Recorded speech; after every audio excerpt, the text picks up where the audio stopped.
Hello developers, welcome back again to the series of videos about JavaScript. I hope हजुरहरूले Visual Studio Code download गरेर install गरिसक्नु भएको छ. If you haven't done that, do it quickly because we will set a few things.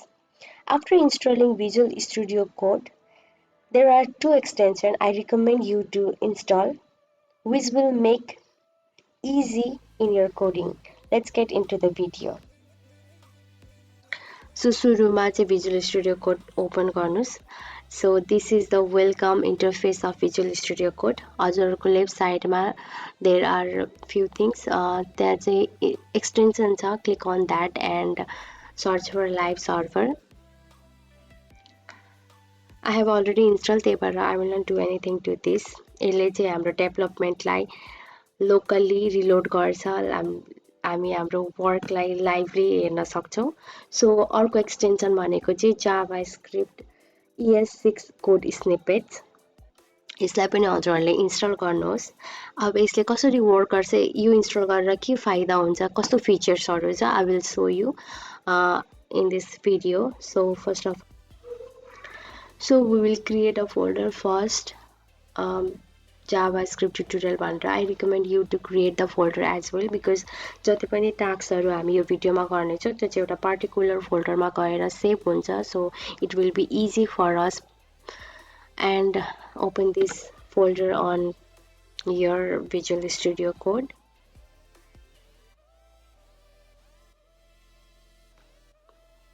Now to folder भित्र चाहिँ we will create a file.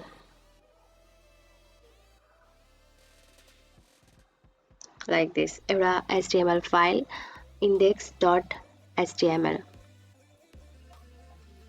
Now अघि नै हामीले एउटा एक्सटेन्सन डाउनलोड गरेको थियौं. If you remember JavaScript ES6 code snippets भनेर त्यसको फिचर्स चाहिँ अब we will see here.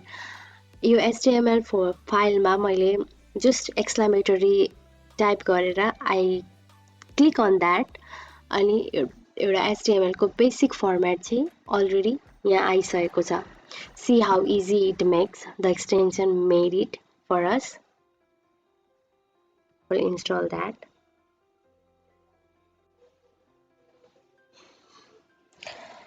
We know कि क्लासलाई हामी डटले डिनोट गर्छौं. So डट र क्लास नेम दिने बित्तिकै हाम्रो एउटा डिभिजन क्रिएट भइसकेको छ. You see अब हामीलाई चाहिँ दुईटा क्लास दिनु छ भने जसको नाम चाहिँ Java I created multiply by 2 दुईटा क्लास जेनेरेट भयो. See it makes it very easy. Now अब हामी चाहिँ further move on गर्छौं. I will create a class name container.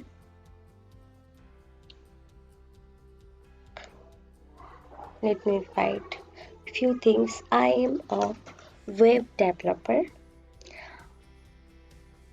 and I know JavaScript.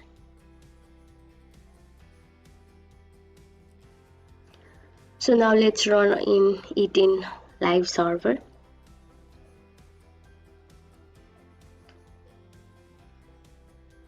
Make sure कि हजुरको फाइल चाहिँ auto save छ so that we can see split screen गरेर चाहिँ lively हाम्रो वर्कलाई चाहिँ we can see हाम्रो डेभलपमेन्टलाई हामीले evaluate गर्न सक्छौं lively.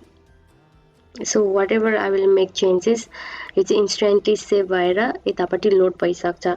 That is because of live server extension. Anything I make changes instantly त्यहाँ लोड भइसकेको छ. Right. We can add our JavaScript to HTML in two ways. There are two approaches. One is internal JavaScript and another is external JavaScript. First of all, we will look at internal JavaScript. हामीले हाम्रो JavaScript चाहिँ कि त either heading part मा heading tag भित्र add गर्नुपर्छ कि त body tag को just body tag end हुनु भन्दा अलिकति माथि हुन्छ one step up त्यहाँ add गर्नुपर्ने हुन्छ.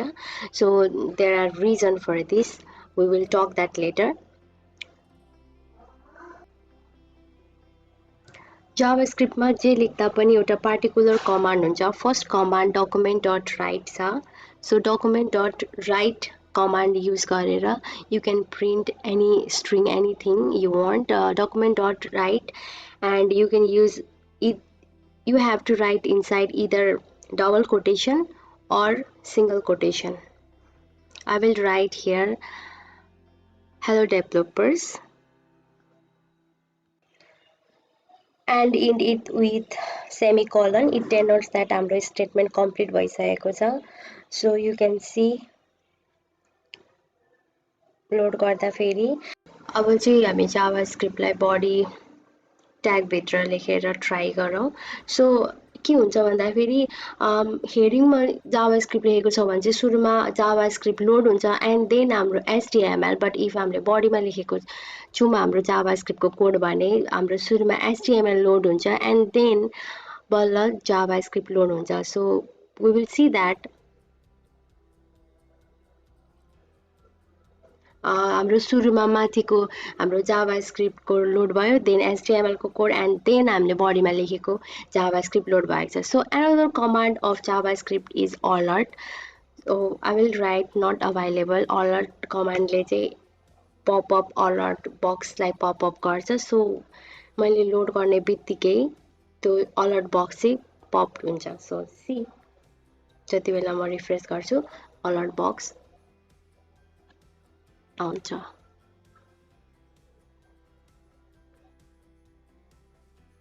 Now we will try adding external JavaScript.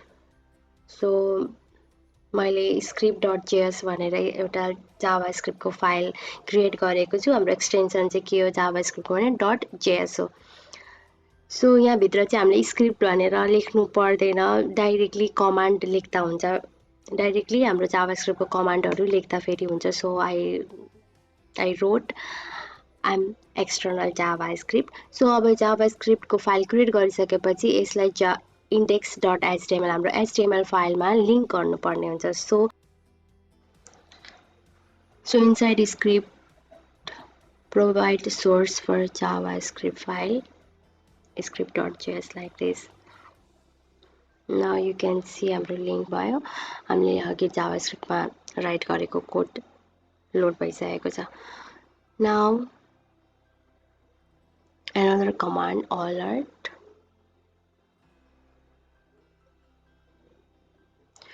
So यसरी नै हामीले चाहिँ इन्टर्नल र एक्सटर्नल जावास्क्रिप्ट एचटिएमएलमा एड गर्न सक्छौँ.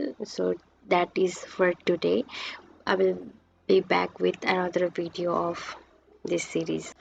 Thank you so much. Stay safe. Bye.